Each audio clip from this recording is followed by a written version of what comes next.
Fala, nação celeste, seus loucos da cabeça pelo Cruzeiro, como é que vocês estão? Meu nome é Renato Gasparini e estou aqui para mais um vídeo do canal Camarote Esportivo com notícia do Maior de Minas. Seguinte, nação, esse é o canal do Maior de Minas e se você aí de casa também for torcedor do Cruzeiro, se inscreva aqui no canal para nos ajudar a bater a meta dos 72k. Neste momento falta apenas 80 inscritos para batermos essa meta, mas se você aí de casa também torcer para o time sem bicampeonato que tomou de 6-1 e quer saber notícia do Maior de Minas, você também veio ao lugar certo. Seja todo mundo muito bem-vindo ao nosso canal.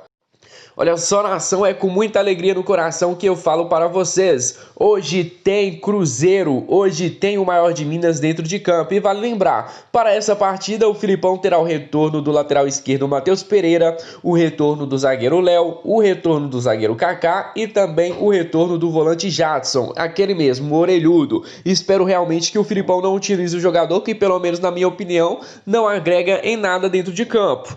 O time titular do Cruzeiro deve ir com o Fábio no gol, Raul Cáceres na lateral direita, a dupla de zaga que eu fico à dúvida. O Manuel tenho certeza que vai para o jogo, mas se vai ser o Kaká ou o Ramon é que fica a minha dúvida. Na lateral esquerda o Matheus Pereira, na dupla de volante temos o Ramon e o Adriano, pelo menos particularmente eu prefiro manter o Adriano, dar sequência para esse jogador, e o outro volante é o Jadson Silva. Temos também o Regis como meia centralizado, o William Potker de um lado, o Ayrton de outro, e o Rafael Sobis fazendo aquele papel de centroavante, ou melhor, falso 9. O Filipão gostou muito da partida do Rafael Sobis contra a Chapecoense. Renato, você acha que vai ser um jogo difícil contra o Confiança hoje? É dentro de casa, Renato. O Cruzeiro não tem que meter 2, 3, galera, não esperem esse resultado do Cruzeiro. Por quê, Renato? Porque o Cruzeiro mostrou muita dificuldade quando o Cruzeiro é o time que tem que propor o jogo. O Cruzeiro é aquele time que tem a bola nos pés, que tem que criar as jogadas. O Cruzeiro tem essa dificuldade e não é desde agora, né? Desde o início da temporada. Contra a Chapecoense, a obrigação de vitória era da Chapecoense. Então o Cruzeiro dava a bola para a Chapecoense, esperava o erro dela e tentava aproveitar as oportunidades. Já contra o Confiança, o Cruzeiro é o time que tem que buscar o jogo 100%. E quando o Cruzeiro tem sido o time que tem que buscar o placar, o Cruzeiro muitas vezes vem tropeçando, principalmente dentro de casa. O Cruzeiro que precisa de uma sequência na temporada. Precisamos e exigimos os 3 pontos diante do Confiança. É um adversário da parte de baixo da tabela, mas não dá para falar que é um jogo fácil depois do que a gente viu contra o Figueirense e também contra o Guarani. Eu espero um jogo muito difícil entre Cruzeiro e Confiança, com um placar muito apertado. E se hoje tem jogo do Cruzeiro, tem também o nosso palpitão campeão. Para participar é só deixar o seu placar aqui nos comentários. Vale lembrar, seu placar só será válido após receber o coraçãozinho do Camarote Esportivo. Não basta apenas colocar o resultado do jogo, tem que colocar também quem fez os gols da partida, para que assim o jogo fique mais competitivo, mais organizado. Beleza, nação? Se você acertar, falarei o seu nome no próximo vídeo do nosso canal Camarote Esportivo. Quero saber se você vai ser o nosso mito da rodada. Já vou falando meu palpite. 1-0, gol do Ayrton.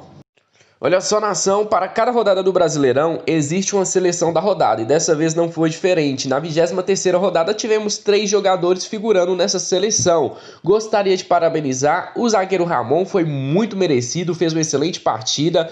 Também o atacante Rafael Sobis, o tio Sobis, pelas cobranças de falta, né? O Sobis conseguiu se figurar na titularidade da seleção da rodada. E também parabenizar o nosso lateral esquerdo, Patrick Bray. Isso mesmo, o Patrick Bray estava na seleção da rodada como o melhor lateral esquerdo. Como assim, Renato? O cara que fez isso não assistiu o jogo. Só pode, o cara que fez essa lista aí não assistiu o jogo do Patrick Bray. Porque se o melhor jogador da lateral esquerda fez aquele futebol de dar medo no torcedor, imagina o pior. Deve ter feito gol contra, sido expulso, entregado bola, porque o Patrick Bray foi muito mal nessa partida. Então não dá nem sequer para entender porque o Patrick Bray estava figurado. Mas mesmo assim, parabenizar o Patrick Bray por ter conseguido ficar na seleção da rodada.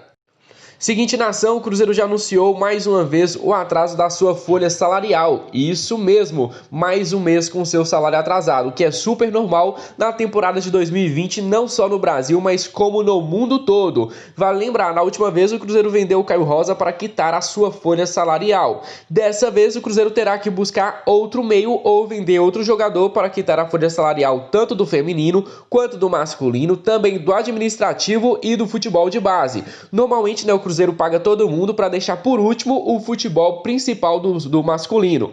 Vai lembrar, o pessoal do masculino tem que entender, o problema não é dentro do Cruzeiro, o problema está no mundo todo. Todo time do futebol brasileiro atrasa seus salários. Claro que lá no contrato falava, olha, é justo, eles têm que receber os seus salários em dias, mas também lá no contrato não falava que aconteceu uma pandemia e ia prejudicar o mundo todo financeiramente. O Cruzeiro informou que ainda tem as pendências de uma folha do administrativo, da categoria de base e também do feminino para resolver. A situação está sendo trabalhada pela diretoria, que tenta resolver a situação o mais breve possível. O Clube Mineiro voltou a conviver com os atrasos de salários, né, já que no começo do ano o Cruzeiro estava assim conseguindo se manter, depois do início da pandemia. Aí sim os salários do Cruzeiro começou a serem atrasados. E nos últimos dias também o Cruzeiro aumentou a sua folha salarial. Deve estar girando ali na casa dos 4, 5 milhões de reais por mês, no elenco todo, claro.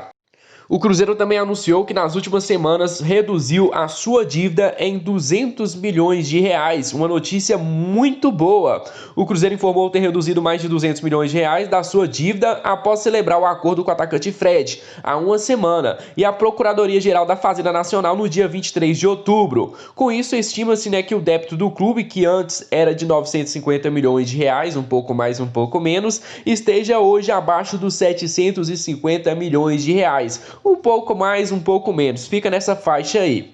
No processo de Fred, a Raposa pagará 25 milhões a partir do dia 15 de janeiro de 2022. Vale lembrar, as parcelas serão de 61 vezes de 400 mil reais e também de 600 mil referentes aos fundos de garantia de tempo de serviço. Essa parcela aí será de 12 vezes. Houve, portanto, uma economia de 53 milhões de reais, vistos que os pedidos preliminares do jogador giravam em torno de 78 milhões de reais. Mas, Renato, o Cruzeiro vai ter que pagar 24 milhões ao Fred, galera. O Cruzeiro não ia ganhar do Fred na justiça. Esse acordo foi o melhor que o Cruzeiro conseguiu. Isso mesmo, o Cruzeiro mandou muito bem nesse acordo, uma economia de 53 milhões de reais.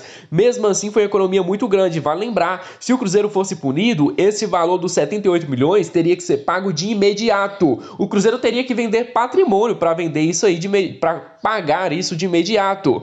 Em relação à Fazenda Nacional, a diretoria celeste diminuiu o passivo, né, que era de 334 milhões de reais para 178 milhões de reais. Há uma baixa de 45%, ou seja, é muito dinheiro, é uma grande vitória, talvez a maior vitória do Cruzeiro na temporada. A dívida com a União poderá ser quitada em 145 vezes, em 12 anos, sendo que nos primeiros 12 meses serão faturadas prestações mensais de 350 mil reais mensais. Após o período, os valores devem sim aumentar. Galera, 350 mil mensais, isso é muito pouco. Isso aí o Cruzeiro consegue em uma parte só do Mineirão, em uma partida do Mineirão. O Cruzeiro deve render 3, 4 milhões de reais. Com isso, o Cruzeiro teria dinheiro de sobra para pagar a União lá mais pra frente.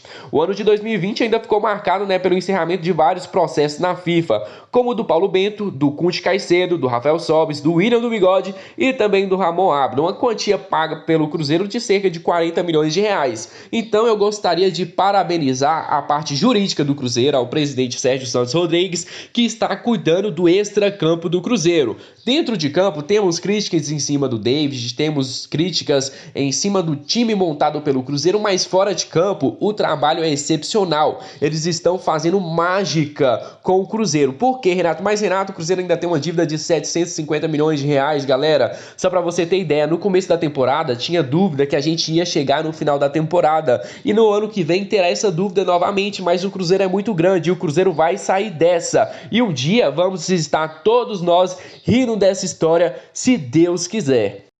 Fala, meus amigos e minhas amigas, desde já agradeço a todos vocês que assistiram a mais um vídeo do nosso canal. Se você gostou, não se esqueça de deixar o like, se inscrever no canal caso não for inscrito e quem ainda não conhece o nosso Instagram, Camarote Esportivo 3.0, pode ir lá nos seguir. Tem conteúdo, informação e principalmente muita zoeira do nosso Cruzeiro. Tudo sobre o Cruzeiro lá no Instagram também. Beleza, nação? É um prazer estar aqui com vocês. Foi um prazer estar aqui com vocês e espero também vocês no próximo vídeo do nosso canal. Beleza? Um grande abraço a todos. Fui!